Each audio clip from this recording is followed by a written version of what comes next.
నమస్తే. కుంభమేళ ముగింపుకొచ్చింది. ఇది ఉత్తరప్రదేశ్‌లోని ప్రయాగ్‌రాజ్ అనే ఒక పట్టణ సమీపంలో గంగా, యమున, సరస్వతి ఈ నదుల అనుసంధానం త్రివేణి సంగమం దగ్గర పుణ్యస్నానాలు ఆచరించడం ఈ విషయం అందరికీ తెలిసిందే. తెలుగు రాష్ట్రాలకు పుష్కరాలు వచ్చినట్లు ఈ ప్రతి 12 సంవత్సరాలకు ఒకసారి పుష్కరాలు జరిగినట్లు అక్కడ కుంభమేళలో కూడా జరుగుతుంది. కానీ ఈ ఈ కుంభమేళకు ఒక ప్రత్యేకత. ఇది 144 సంవత్సరాలకు వస్తుందట. అది ఋషులకు, సిద్ధులకు తెలుసు. ఆ తిథులు, నక్షత్రాలు అవేవో మనం దాని గురించి వివరించలేం. 144 సంవత్సరాలకు ఒకసారి వస్తుంది కాబట్టి దీనికి ప్రత్యేకత. అందుకే దీని పబ్లిసిటీ కూడా ఎక్కువ జరిగింది. ఇది 144 సంవత్సరాలకు ఒకసారి వస్తుంది కాబట్టి ఎలాగైనా పుణ్యస్నానాలు చేసి మనం కూడా ఆ దేవదేవుని పాత్రకు మన దేహాన్ని ఆ నీటిలో స్నానం జరిపించి ఆ దేవదేవుని ఆశీర్వాదానికి మనం కూడా పాత్రలం కావాలని ప్రతి హిందూ, దేశంలో ఉన్న హిందువులు కానీ, విదేశాల్లో ఉన్న భారతీయతను నమ్మే కొంతమంది ప్రజలు కానీ రావడం, కొన్ని కోట్ల మంది, అంటే మొదలు అంచనా వేసుకున్నది 40 నుండి 50 కోట్ల మంది వరకు వస్తారనేది అంచనా. ఉత్తరప్రదేశ్ ప్రభుత్వం కానీ, తర్వాత గతంలో జరిగిన అంటే ఈ కుంభమేళకు వచ్చిన జనాన్ని బట్టి నిపుణులు కూడా అంచనా వేసింది ఏంటంటే 40 నుండి 45-50 కోట్ల మంది వరకు వస్తారనేది అంచనా వేసిండ్రు. కానీ ఈసారి అది కూడా క్రాస్ అయిపోయింది. సుమారుగా 60 కోట్లు దాటింది అనేది నిపుణుల నుండి అంచనా మనకు అందుతుంది. ఇది జనవరి 13వ తారీఖు మకర సంక్రాంతి నుండి స్టార్ట్ అయ్యి ఫిబ్రవరి 26వ తారీఖు అంటే రేపటితో ముగుస్తుంది. ఈ విషయం అందరికీ తెలిసిందే. 45 రోజుల పాటు త్రివేణి సంగమంలో పుణ్యస్నానాలు ఆచరించడం భక్తుల నమ్మకం. అక్కడికి వెళ్ళి స్నానాలు చేస్తే మనలో ఉన్న కలంకాలు, మనలో ఉన్న కొన్ని చెడు రుగ్మతలు తొలగిపోతాయి. ఆ భగవంతుని కృపకు మనం కూడా పాత్రలం అవుతామనేది ఒక ప్రగాఢమైన నమ్మకం. అందుకే దేశంలో ఉన్న అన్ని రాష్ట్రాల ప్రజలు తండోపతండాలుగా అక్కడికి వెళ్ళడం, స్నానం చేసి రావడం, ఇదంతా మనం చూస్తున్న వ్యవహారమే. తెలుగు రాష్ట్రాల నుండి కూడా జనవరి మాసంలో అంత తక్కువ, కానీ ఫిబ్రవరి సుమారు 10 తారీఖు అప్పటి నుండి విపరీతంగా పోవడం మనం గమనిస్తున్నాం.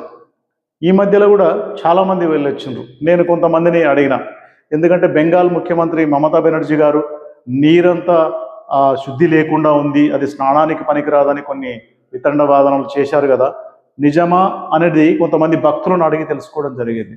వాటర్ ఏమన్నా అంటే బ్యాక్టీరియాతో నిండుకొని ఉందా అంటే అలాంటిది ఏమీ లేదు, స్వచ్ఛమైన నీరే వస్తుంది, ఫ్లో కూడా ఎక్కువ ఉంది, అంటే వాటర్ వెళ్ళడం కూడా ఎక్కువ ఉంది, కాబట్టి ఎలాంటి గలీజ్ అనేది లేదు అక్కడ. మిగతా ఏర్పాట్లు ఎలా ఉన్నాయని భక్తులను ప్రశ్నించినప్పుడు కూడా మిగతా ఏర్పాట్లు కూడా ఉత్తరప్రదేశ్ ప్రభుత్వాన్ని మరి అభినందించాలి ఖచ్చితంగా.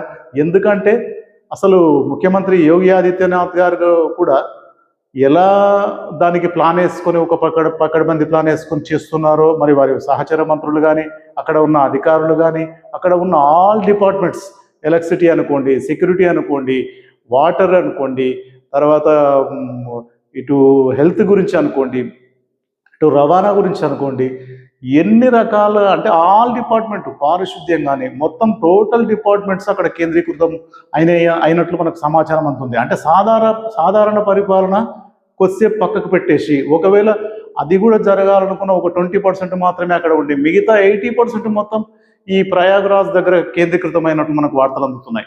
అంటే ఉత్తరప్రదేశ్ ప్రభుత్వం మొత్తం అక్కడ కేంద్రీకృతమై వర్క్ చేస్తున్నట్లు. కొన్ని దుర్ఘటనలు కూడా మనకు జరిగిన విషయం తెలిసిందే. కొంతమంది ప్రాణ నష్టం కూడా మనకు ఒక 3-4 ఘటనల ద్వారా కొంత ప్రాణ నష్టం జరిగిన విషయం కూడా మనకు అందరికి తెలిసిన విషయమే.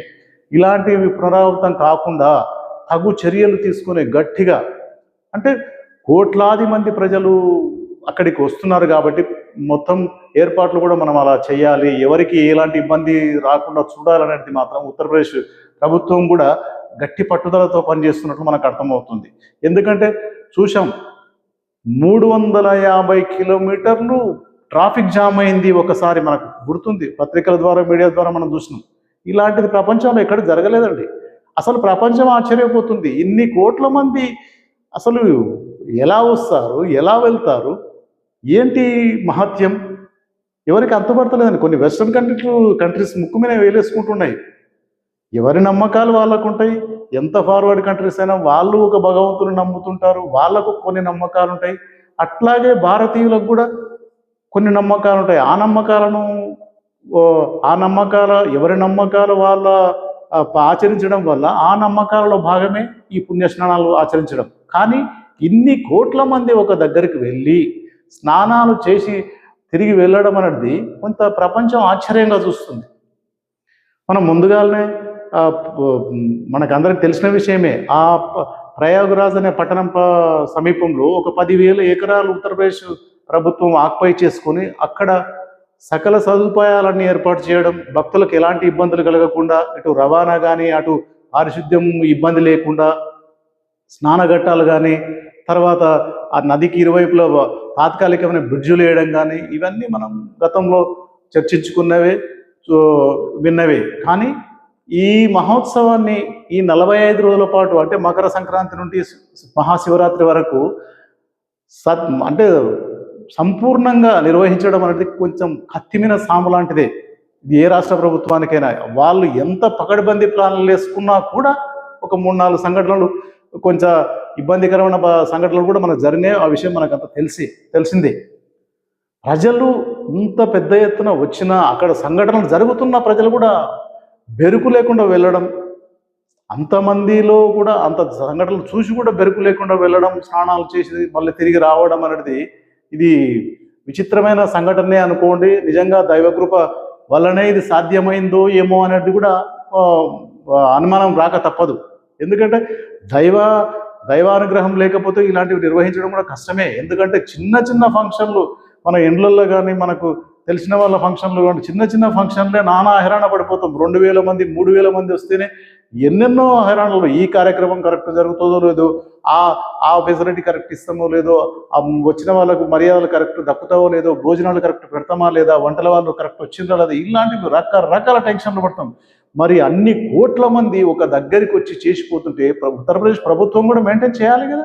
వాళ్ళు ఎంత దీని మీద దృష్టి కేంద్రీకరిస్తే ఇలాంటివి జరుగుతుంటాయి.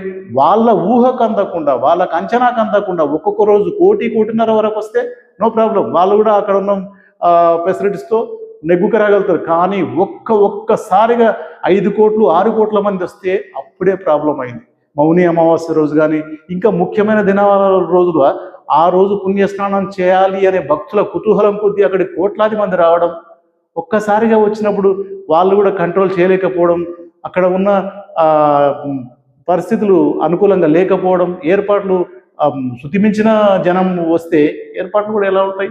కాబట్టి కొన్ని ఇబ్బందికరమైన సంఘటనలు జరిగినా ఓవరాల్గా మాత్రం ఉత్తరప్రదేశ్ ప్రభుత్వానికి, యోగి ఆదిత్యనాథ్ గారికి, తర్వాత అక్కడ ఉన్న అధికారులకు, అక్కడ పనిచేసిన శ్రామికులకు, వాలంటీర్లకు అందరికీ భారతదేశం తరఫున ఒక సెల్యూట్ అయితే కొట్టాల్సిందేనండి.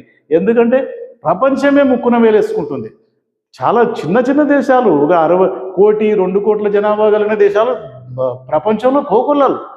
అంతెందుకు, యూరోప్లో 5 కోట్లు 3 కోట్లు 4 కోట్లు ఉన్న పెద్ద దేశాలు కూడా అంతే జనాభా ఉంటుంది. ఉదాహరణకు బ్రిటన్ 5 కోట్లే, ఇప్పటికి కూడా 5 కోట్లే వాళ్ళ జనాభా. అంటే అలాంటి దేశాలు 10-12 దేశాల జనాభా ఇక్కడికి వచ్చిపోయినట్లు వాళ్ళంతా ఆశ్చర్యపోతున్నారు. అసలు ఎలా వస్తారు, ఎలా చేసిపోతారు, దాని మెయింటెనెన్స్ ఏంటి, ఎలా ఇది చేస్తారన్నది. ఇదంతా దైవకృపకు తోడు ఉత్తరప్రదేశ్ ప్రభుత్వం కూడా పక్కడిబంది ప్రణాళిక వేసి నిర్వహించడం కూడా మనకు తెలిసిన విషయంగానే అనిపడుతుంది. ఈ మహోత్సవం మొదటి నుండి కూడా చూస్తున్నాం. ఇది సాధు సన్యాసులకు కూడా ఎక్కడికి రారు, భారతదేశంలో ఏ పుష్కరాలకు రాకుండా ఒక్క కుంభమేళకు మాత్రమే వస్తారు. నాగ సాధువులు అనుకోండి, అఘోరాలు అనుకోండి, మంత్ర ఋషులు అనుకోండి, సిద్ధ ఋషులు అనుకోండి, తర్వాత మఠాధిపతులు, పీఠాధిపతులు, ఇక ఈ సాధు సన్యాసులు, భారతదేశంలో ఉండే సాధు సన్యాసులు మొత్తం ఈ మహోత్సవానికి వస్తారు. ఇదంతా మనకు తెలిసిన విషయమే. ఆ మాటకు వస్తే మకర సంక్రాంతి రోజు తొలి స్నానం నాగ సాధువులు చేసిన తర్వాతనే మిగతా వాళ్ళందరూ చేస్తారన్న విషయం కూడా మనకందరికి తెలుసు. అంటే ఇంత గొప్పగా ఈ మహోత్సవం ముగింపు దశకు రావడం, భారతీయులుగా అందరికీ సంతోషదాయకమే. ఈ దేశంలో ఇంత గొప్ప మహోత్సవం జరిగి దీన్ని పరిపూర్ణంగా చేస్తున్నందుకు ఉత్తరప్రదేశ్ ప్రభుత్వానికి కూడా అందరూ ఒక ధన్యవాదాలు తెలుపుతున్నట్లయింది. ఆ ప్రభుత్వానికి కూడా ఆదాయం కూడా చాలా పెద్ద మొత్తంలో వస్తున్నట్లు మనకు వార్తలు అందుతున్నాయి. వాళ్ళు 2 లక్షల కోట్లు అంచనా వేసుకున్నారు. ఈ మహోత్సవాన్ని మొత్తం జరిపినందుకు ఆ ప్రభుత్వానికి కూడా ఈ 45 రోజుల పాటు ఈ క్రతువు జరిగినందుకు 2 లక్షల కోట్ల ఆదాయం వస్తుందని అంచనా వేశారు. కానీ ఇప్పుడు 3 లక్షల కోట్ల వరకు ఆదాయం వస్తుంది అనేది ఇప్పుడు అందుతున్న వార్తల సమాచారం. అంటే తెలంగాణ బడ్జెట్ దాదాపు మించిపోయినట్లే. అది తెలంగాణ బడ్జెట్కు 1 సంవత్సరంన్నర బడ్జెట్ అంత ఆదాయం ఒకేసారి వాళ్ళకు వస్తున్నట్లు మనకు అర్థమవుతుంది. దాని ద్వారా ఆ రాష్ట్ర ప్రభుత్వం కూడా పడ్డ శ్రమకు ఇటు ఆదాయం కూడా చేకూర్చినట్లు అవుతుంది. మిగతా అన్ని కార్యక్రమాలు రేపటితో ముగుస్తున్నాయి. కాబట్టి ఇది పరిపూర్ణంగా నిర్వహించడం ప్రపంచంలో ఒక వింతలా ప్రపంచ దేశాలు దీన్ని గమనిస్తున్నాయి. విదేశాల నుండి కూడా చాలా మంది వచ్చి చూడడం, దీనిలో పుణ్యస్నానాలు చేయడం, ఇక్కడికి రావడం ఇవంతా మనకు తెలిసిన విషయాలే. మన దేశం నలుమూలల నుండి అయితే మాత్రం రవాణా కూడా అసలు కొన్ని తెలంగాణ నుండి రైలు కూడా బంద్ చేశారు. అంటే వేయలేని పరిస్థితి. అక్కడ ట్రాఫిక్ పరిస్థితులు కొన్నిసార్లు మనం పత్రికల ద్వారా మీడియా ద్వారా విన్నాం.